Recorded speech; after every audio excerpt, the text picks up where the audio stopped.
가끔 도로를 다니다 보면 심한 매연을 내뿜고 있는 차량을 볼 수 있습니다. 가솔린 차량도 일부 있겠지만 그런 차들은 대부분 디젤 차량입니다. 과거 디젤 차량이 가솔린 차량보다 친환경적이라는 말이 있었습니다. 이는 디젤 차량이 더 적은 CO2를 배출하고 연비가 좋다는 이유에서 비롯되었습니다. 하지만 지금은 그 누구도 디젤 차량이 가솔린 차량보다 친환경적이라고 생각하지 않습니다. 영국의 산업혁명이 일어나고 석탄의 사용 증가와 증기기관의 발전으로 사람들의 생활의 질은 올라갔고 보다 윤택해졌습니다. 하지만 삶의 질이 올라가면서 환경은 악화되기 시작했습니다. 배기가스가 지구온난화를 일으킨다는 사실을 알게 된 이후 자동차 업계도 배기가스, 이산화탄소와의 싸움을 시작했습니다. 디젤 엔진은 1892년 독일의 루돌프 디젤이 최초로 디젤 엔진의 원리 정립을 하면서부터 디젤 엔진의 역사는 시작됩니다. 1920년대부터 1940년대까지 선박과 산업용 기계, 상용 트럭과 버스에 도입되어 높은 연료 효율성과 강한 힘으로 많은 인기를 끌었습니다. 최초의 디젤 승용차는 1936년 메르세데스 벤츠에서 만든 260D입니다. 처음엔 디젤 엔진의 고질적인 문제인 소음과 진동 문제를 해결하지 못하여 큰 인기가 없었지만 1970년대 오일 쇼크 사태 이후 연료 효율성이 중요해지면서 디젤 엔진 수요는 점차 증가하게 되었습니다. 1997년 알파로메오에서 세계 최초로 커먼 레일 방식을 사용하는 디젤 엔진 차량 156을 출시합니다. 이전의 디젤 엔진은 인젝션 펌프, 즉 불안자를 사용했고 분사 압력은 100바 수준으로 매우 낮았습니다. 때문에 연소실에 분사되는 연료의 입자가 큰 편이었는데 입자가 크면 반응 면적이 좁아지면서 연료 효율도 떨어지게 됩니다. 인젝션 펌프식의 디젤 엔진은 비슷한 크기의 가솔린 엔진에 비해 모든 면에서 부족했습니다. 하지만 전자제어 시스템, 즉 커먼 레일이 나오면서 모든 것이 달라졌습니다. 크랭크 각도 센서와 캠 각도 센서를 이용해 피스톤 위치를 확인하고 원하는 때에 분사하도록 분사 시기를 자유롭게 조절할 수 있게 된 것입니다. 연비와 출력을 향상시키려면 분사 시기를 앞당기고 질소산화물 배출량을 줄이려면 분사 시기를 늦추면 됐습니다. 분사량도 ECU가 결정하기에 출력이 필요하다면 분사량을 늘리기만 하면 됐습니다. 기존 인젝션 펌프 방식보다 연료를 1000바 이상의 고압으로 유지할 수 있게 되었고 덕분에 기존 인젝션 펌프 방식에 비해 훨씬 높은 압력으로 연료를 분사할 수 있게 되어 연소실에 들어가는 연료의 입자 크기가 훨씬 작아지게 되었고 이에 따라 반응 면적이 넓어져 연소 효율이 크게 높아졌습니다. 높아진 연소 효율 덕분에 출력 증가와 매연 배출량 감소라는 두 마리 토끼를 동시에 잡을 수 있게 되었고 디젤 엔진의 경쟁력은 비약적으로 높아졌습니다. 이때 클린 디젤이라는 말이 생겨나게 됩니다. 이후 DPF, 즉 제대로 연소하지 않아 생기는 탄화수소 찌꺼기 등 유해물질을 모아 필터로 걸러낸 뒤 550도 고온으로 다시 태워 오염물질을 줄이는 저감 장치를 장착해 매연을 줄이는 데 성공하자 디젤은 클린하다라는 말이 여러 사람들한테 각인되었습니다.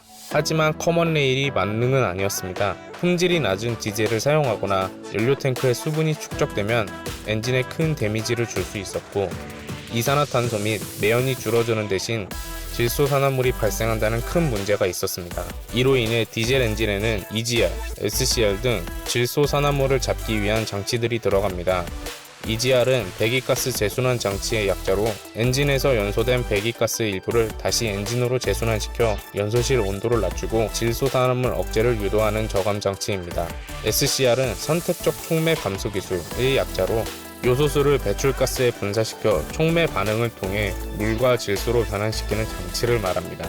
이로 인해 디젤 엔진은 가솔린 엔진에 비해 가격도 비싸고 무거워졌으며 추후 큰 수리비까지 들어갈 수 있습니다. 하지만 유럽에서는 디젤 차량이 가솔린 차량보다 세금도 적게 내고 보험료 할인까지 해주면서 자연스럽게 디젤 차량의 소비를 증가시켰습니다. 국내에서도 가솔린보다 디젤을 싸게 공급하면서 큰 인기를 끌었습니다.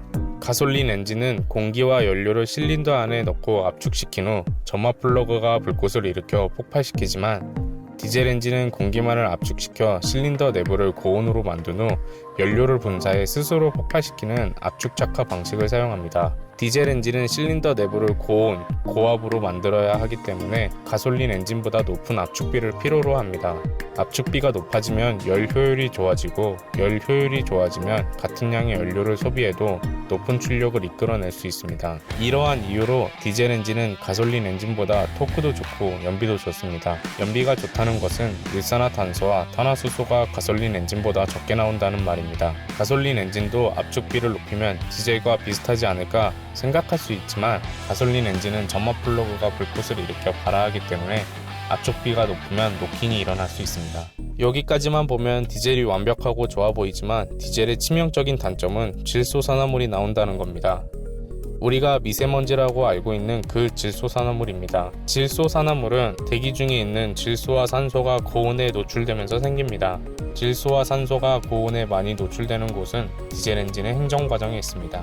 결국 디젤 엔진에서 고온 고압으로 생성된 질소산화물을 낮추기 위해 EGR이란 장치를 사용하게 되는데, EGR을 사용하면 연소하는 과정에서 배기가스를 흡입계통으로 재순환시키고 엔진에 흡입되는 혼합가스에 혼합되어서 연소 시에 최고 온도를 내려 질소산화물의 생성을 적게 하는 장치입니다.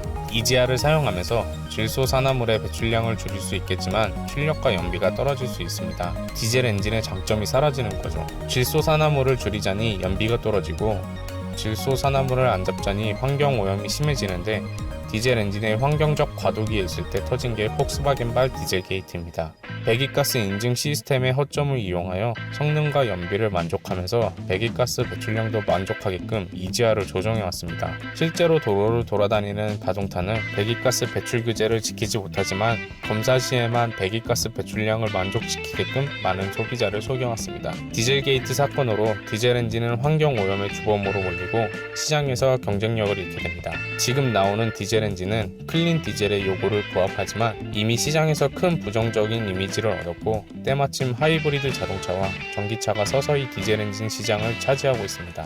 승용차에 쓰이는 디젤 엔진은 결국 퇴출되는 걸까요? 질소산화물을 환경 규제에 맞게 배출시키는 방법은 없을까요?